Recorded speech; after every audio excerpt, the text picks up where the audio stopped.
You know, I booted this game up, I was super excited to play, still super excited to play, but my file was corrupted. So we gotta start over. Hello everyone, this is Rin from Super Cat Punch, and unfortunately we do have to start over here, so I tried to start the game, and I booted up my file and I immediately got an error, so that's concerning. I'm not quite sure why that happened, but I don't want to just drop the game, of course, so I'm going to go through this really quick. You don't have to watch.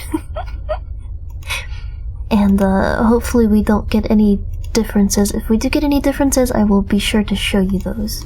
So I'm talking to this person for the first time here, and I didn't get anything from her in my first playthrough. So I wonder if I said the wrong thing at first. So I did the phlegmatic one the time that I played. I wonder if she can actually give you different information depending on what you choose, so let's try thoughtful. Ooh, I think I might have picked the right thing. Believe me, all I'm interested in is the truth and making sure that what happened to your friend never happens to anyone else. You can trust me.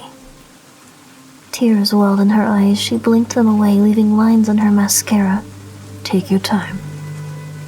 Yeah, she was in trouble. Who with? No one? I mean, it was her head, her dreams. Something went wrong. In what way? The last couple of months she became more and more distant. Not in a sad way, but some sort of blissful. I thought you said she changed for the better. She was happy, so I guess that's better, but it just seemed too much, too fast. It's good to not sweat the small stuff, but at the same time she didn't seem to care about anything. Any drug use? I took a deep breath. We did some pot, but nothing harder. These dreams you mentioned, did she describe them to you? Yeah, when I asked. She said that they were full of colors at first, but then they all turned red. She said that like it was good. She talked about a garden and a queen who rolled over it like some sort of Alice in Wonderland thing. She said there was one tree. Just one. She said she wanted to be like that tree. Oh, I didn't mean to skip that. I stopped asking her after that. Was she getting any help? She said she didn't need it. I even booked her in for some counseling, but she didn't go. I don't know what else to do. It was all just so messed up. Thank you for your honesty. I can promise I will do everything in my power to make sense of this all. Thank you. As I considered my next move, I decided to look at the poetry book that I had been given by the gallery owner. There's a receipt within the pages too. The book was purchased at Carmine's Books in the north side of Mercy. As I walked along the sidewalk, the air around me seemed to hum. I think we saw this. Do you see this? Exhaustion dragged me down to my knees. I couldn't even focus on the faces of those that gathered around me. Some kind soul hailed me a cab, and eventually I found myself at my apartment. I dragged myself into bed and almost immediately fell into a deep sleep. Wait, no, we didn't get this last time. A hot wind tore across the dust, whipping it into ashen drifts. The light of the white sun above me became blood red as it washed over the dead landscape. Where am I? I could see someone in the distance standing next to a tree. Yeah, this is where it ended last time. It can't be. Hello, Ben? Detective Ben Dremel had been my mentor when I started with the Force. He had tempered my worst qualities with calmly delivered advice. He had been a father figure, but he had let me make vital mistakes that had led to improvement. His death had almost broken me. How can you be here? There was a twinkle in his eye. Is that really the strangest thing about this? Come on, Will, you can... His face suddenly dropped. His eyes widened. Ben? Something is wrong.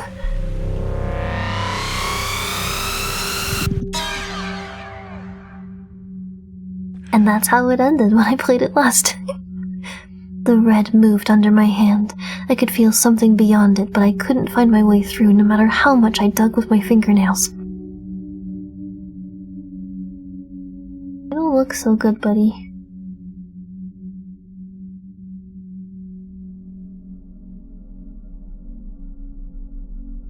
Emilia, sorry. What are you sorry for? This mess. It's your apartment and your shirt. What time is it? Just after 11. I thought I'd check on you after you didn't show up at the precinct. Braintree rang me. Okay, thank you. I wasn't drinking, if that's what you're thinking. I didn't say a word. It was something else. I passed out, maybe. Perhaps it's the heat. How did you get in? You left the door open. It's still trespassing, even if the door is unlocked. Not unlocked. Open. You're lucky you still have that beat-up record player. Was that your way of saying you want me to leave? No, I don't know. I need to get my head straight. Why don't you take some time off? The case. The case can wait. Maybe I shouldn't have gotten you involved. You don't mean that. She sighed. Lewis is back in town, so I've passed it over to him until Monday. You can send any further information you have to him to follow up. I'm fine. You look terrible. Thank you. I don't know if we should be— can I save? I can't. I don't know if we should be demanding or rational. I don't think she's gonna care about melancholic or humorous. I just can't decide between these two. I think I'll do phlegmatic. She was concerned for me, but I really did feel fine. Whatever was in my system had obviously worked its way out. I'll still have the morning off, but that should be enough. Please, Luna, let me help you out. I am the best person for this case, given the similarities to Lascado. Lascado wasn't just another case, Stanhope. You know that. It changed both of us. Just rest, please. We can catch up on Monday. I'll see myself out. As soon as she'd left, I got dressed, cleaned up, and planned my next move. One thing was certain. I wasn't about to hand this case over to Lewis. I was staying on the case. In this file, we did not go to the alley and the tattoo place yet, so I'm gonna go get that over with, and I'll let you know if there's any differences or anything. He doesn't want the whiskey. Do you want a flathead screwdriver? No. Do you want a book of poetry? No. I had always prided myself on being well-read, but I had never heard The Dreams of the Pale Queen, or its author, Hector Rufus. A brief introduction by Anton Carmine, the man who translated the work in 1904, described him as an astrologer, poet, and seer, drawing from the inimitable— that is a word— inimitable spirits of Michel de Nostradame and Tycho Brahe, due to his claims of accurate divination. Quite the claim. I had always found it interesting that these soothsayers tended to die long before their predictions could be disproved. Holding the book, it seemed to fall open at one particular poem, potentially its most read. It was titled Cynthia, My Queen. When the velvet fell, I was as a child again.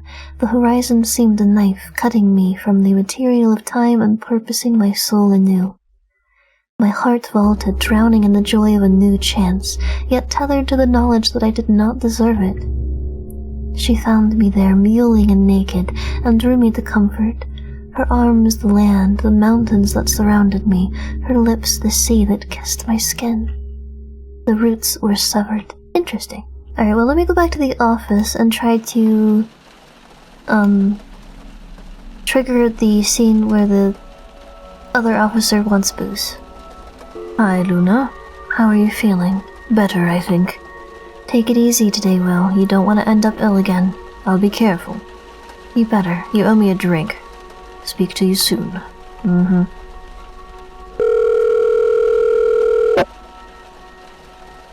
Tamir, it's Will. Well, good to hear from you. How's the case? That's hard to say. Mysterious. By the way, I have another interesting bit of information for you. That strange rope, it can actually form sharp barbs like thorns when it's severely aggravated. One of them cut clean through my glove and gave me quite the sting. Oh no. Are you alright? It's just a scratch. I have a lot of disinfectant around too. Anyway, I have to get a report finished. I'll speak to you soon. Goodbye, Tamir. Oh no.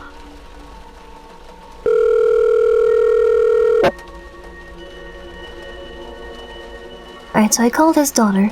I wanted to see you if that's okay. I wanted to give you a birthday present. Are you free? I can be. Where do you want to meet?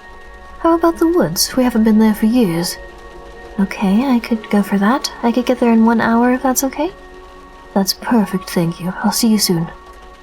Bye. I needed to get a present on the way, and maybe it would be a piece of jewelry. Oh, I guess we're here now. Okay. Hello, Abigail. Hi, Dad. You look well, grown up. Thanks, you look the same. He smirked. Not much changes after a certain age, you just look a bit more weathered. Thanks for coming out here, I know you're busy. It's fine, I'd like to get out of town from time to time. You forget that places like this exist.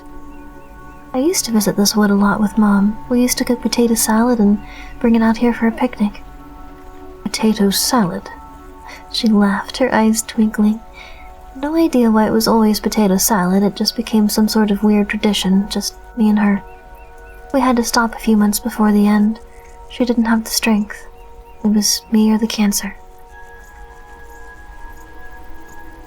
I got you something.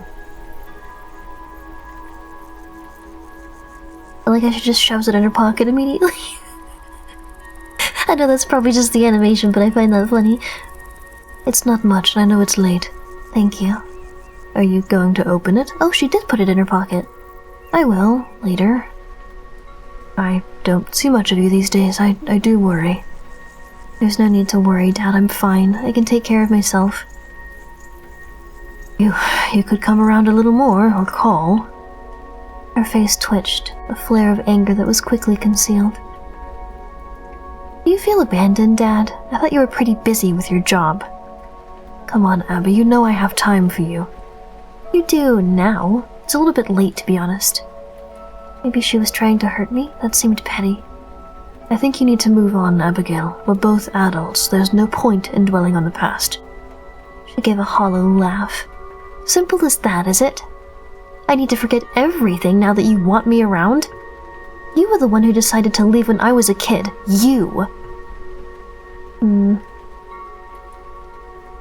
Yeah, let's be funny. No, let's not do that. I guess calm and rational? Your mom and I, we were better apart. I know that's hard to understand. No, it's not hard to understand. I understood that at the time. I heard the arguments, but it didn't mean that I didn't want my dad. You could have stayed, and it could have been difficult. Very difficult. And maybe that wouldn't have been better, but that doesn't mean I didn't want to spend more time with you. She looked down at the ground and ran her shoe over a stone before pressing it down, burying it in the earth. I'm not angry, Dad. I'm just numb. This is what our relationship is now, for better or for worse. This is the destination we reached.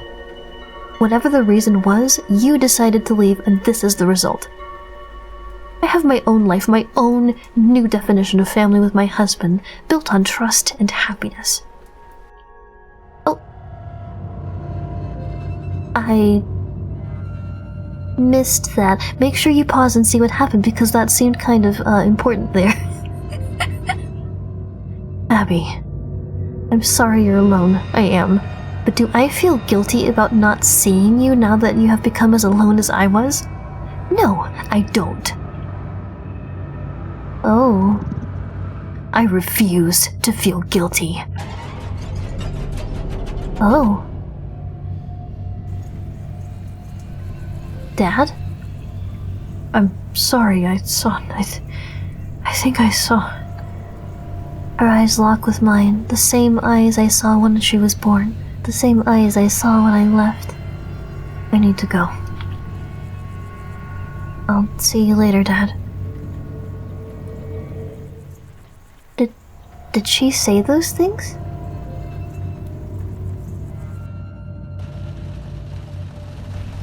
I wonder if she said those things, or if... I don't know, let's see. Can I go back to the forest? I doubt it. No, I can't, okay. Alright, man, I want to continue. I really want to continue, but it did take me quite a while to actually get back to where I was. It took me a few tries. So, hopefully nothing happens to the save file this time. I don't know what happened, but, that's okay. But that is all the time I have for today. I do have to go. So I hope I made you smile today, and I will see you next time. Bye! Bye!